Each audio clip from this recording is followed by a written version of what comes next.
Hello everybody and welcome to the video. So I thought I'd just put together a little bit more information about how things are going with my toe. I've mentioned it in previous videos. It's as a result of the 50 miler that I'm struggling a little bit with this runner's toe. And so I thought instead of just me skirting past it and not mentioning it much, I would put together a little video to show you the progression. So at 2 weeks out tomorrow from the race, I actually started running again on Wednesday. You'll see that footage soon. And up until that point, it wasn't possible for me to do that. The first week was actually very difficult for me to walk comfortably in shoes. It was very, very tender, very, very sensitive.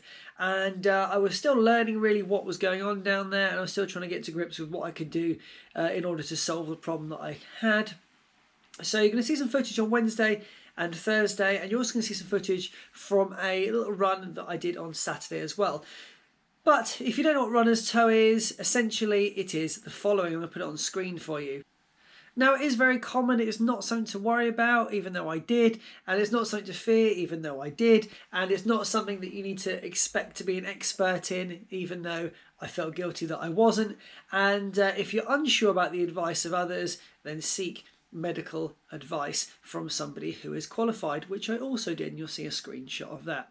So without further ado, here's a video coming up. If you don't like toes, there's only a couple of pictures coming your way. Otherwise, it's just this face. And if you don't like this face, perhaps you should shut the video off now.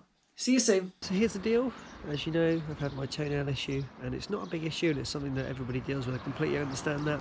What I haven't done yet is gone to GP to get Lance, which a lot of people recommended. Thank you for that. I did get some toe protectors, which you'll see on the screen now, and I actually thought if I can put those on, that will stop the sensitivity at the top of the nail. So I've laced up today. I've actually got my Hoka ATR Challenger 5 wide fits on, which are superb. My favourite pair of shoes I've ever owned.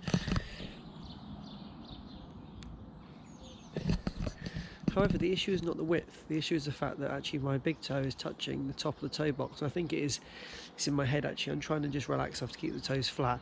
But because of that, every time it touches, every time I step down, I get that sensation of discomfort.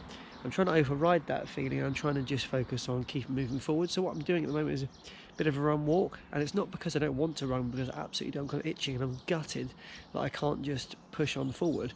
But run walk is strategy right now.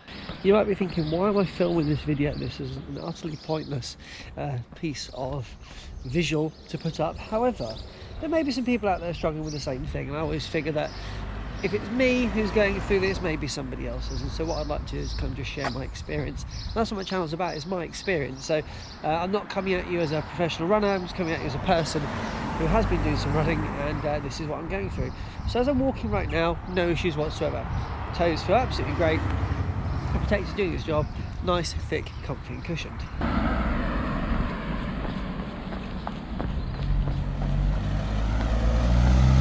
Now, as I run, that's where I encounter my issues, and therefore I have to just sort of keep it limited to, I don't know, 10-20 seconds or so. Not a huge amount, but let's not forget I can walk, which means I can still explore.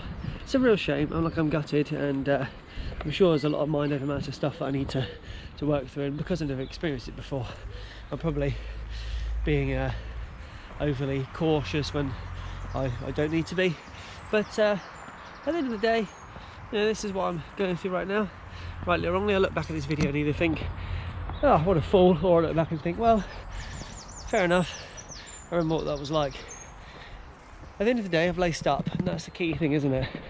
Lace up, get out the door. I woke up this morning with the mindset that I want to get out there and test the waters. And this is me testing the waters, so I can't really say fairer than that. I think it's key that you just keep that positivity, and yeah, if it's not today, maybe it's tomorrow, maybe it's the following day. Everything eases over time, everything becomes simpler, everything becomes more efficient, and I just know that it's a timeline thing now. There is going to be a moment where I head back out there, and I'm going to really embrace it as soon as I can. Active recovery is key. Keep moving. Yesterday I went swimming for about an hour and a half. That was great. Again, I can still feel that sensitivity in the water actually as I was kicking my feet. So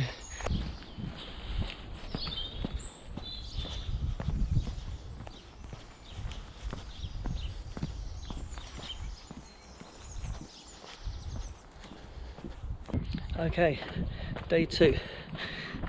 So I got thinking yesterday about a plan of attack because I wasn't satisfied that I couldn't solve this problem, and I know people will be screaming at their screens, just lance it, put a pin through it and release the pressure. I decided to get in contact with my GP. I don't want to waste their time, so I just dropped them an email. This is the response I got. So based on that, I decided to kind of follow that guidance. I did ask in there, should I lance it myself? Should I come in? And what would they advise? And obviously that's their advice there. So what I'm not going to do is try and risk it and get potential infection. I basically don't know what I'm doing. So what I don't want to do is start goofing about with a hot needle, hoping for the best. So you'll see my plan of attack today. I have got bandage wrapped around it, and then I've put the the toe protector over the top of it as pictured. So what are the negatives here? The only negative I can see and feel is that my toes now are slightly odd sitting in the shoe, because I've got one like puffy big toe and the other toes next to it are, you know, not exactly laying flat as they should.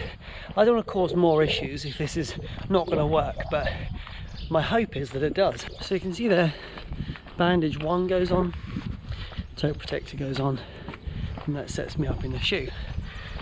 The other thing I did was I went through my shoe collection. What I was looking for was more of a plush toe box, so that when my toe, when raised, if it does happen to raise, touches the top of the toe box, it's on a fabric which moves with it, instead of a harder lined piece of fabric which I found in the front of most of my shoes, that mean that as soon as my toe touches it, there's resistance, and therefore the rubbing causes me some discomfort. So it turns out the Hoka ATR 6s, my new ones, are doing that job absolutely perfectly. I'll show you in just a second where my toes are. So I've been walking at a pace for the last 5 minutes, and now I'm going to break into a bit of a jog, and let's see how we get on. Early signs are good. Well, this is so much better than yesterday already. It does feel a bit peculiar to be running with what feels like a bunched up sock in my left shoe, but it's good. I'm not going to push it today. What I'm going to do is just do a bit of a run walk, which was my plan yesterday, and just try to maintain a few minutes of running and a bit of walking, because I don't want to overdo it. But this is really positive because it means that my toenail or toe bed has become less sensitive. It means I've got a solution with a bandage and toe protector, and also means I can just get out and do some gentle runs and just get back to what I love doing. So I'm into kilometre 2. I've actually got a lap pace here, you probably can't see it, of 4:58, which is really reassuring, isn't it? Also, I'm testing out the knee. I forgot about that knee, that dreadful knee on the 50 mile.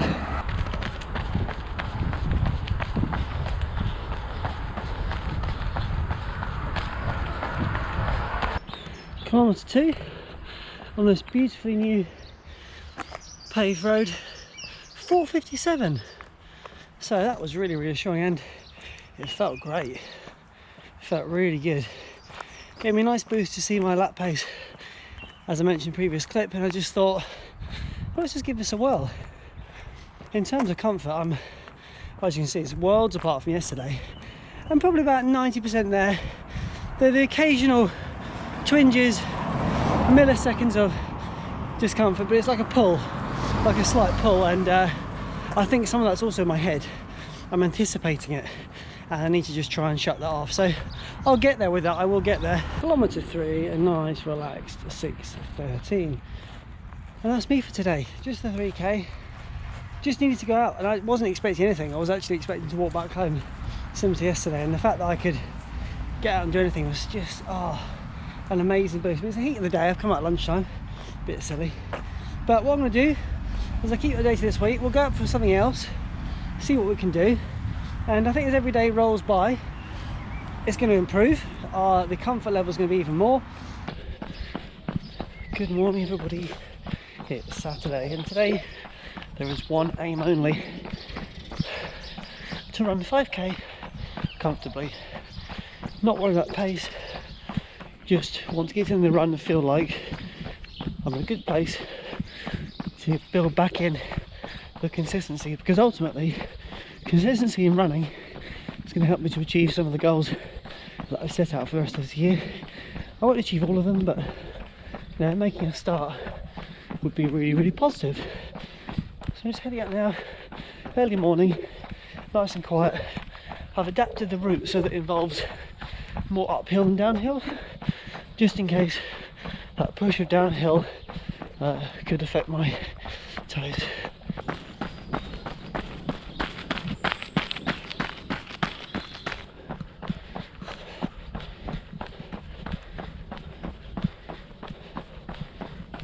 Just found this little estate here. I've done a couple of loops of this central part because it's 200 metres.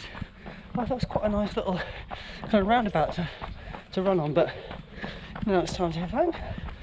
I love this little monument here, very cool. Catch up with you at the end of the run. There it is, 5k done with a 5:40 average. So a quick roundup, so about 2k in I was aware that I hadn't put as many bandages on, double layered, as I did yesterday, so there was a slight element of discomfort, and I was also aware at the same time that because I wasn't relaxing my feet, the arch of my foot was starting to hurt slightly. Anyway, thereafter I kind of forgot about it and just settled into the run, and yeah, got to 5k and felt really good about it. I think it is a mind over matter first and foremost, and also just making sure that I'm putting enough protection on there so that the toes don't really feel too much. But overall, can't be more pleased with that. My first proper run, I suppose, since my ultra, and yeah, what a good way to end the week. And I'm really pleased, and I think I've cracked it. I think I've figured out how I can overcome this slight issue that I've had, and get back to doing some running. I do feel a bit knackered though. Well, I hope you found that video of some sort of value. In short, the things that I did was use the bandage tape, which I'll put a screenshot of now, the toe protector, and ultimately the deciding factor was finding a pair of shoes which had a plush material at the top of the toe box, and therefore it meant that my toe was not rubbing on the material which was harder in the other shoes. At the end of the day, it probably only really matters that this is affecting my big toe, and I'm sure if it was affecting my little toe, the problem will be more or less unnoticeable. However, for me it has been. So there you go, a little roundup of me and my toe adventures. I'll see you in the next one.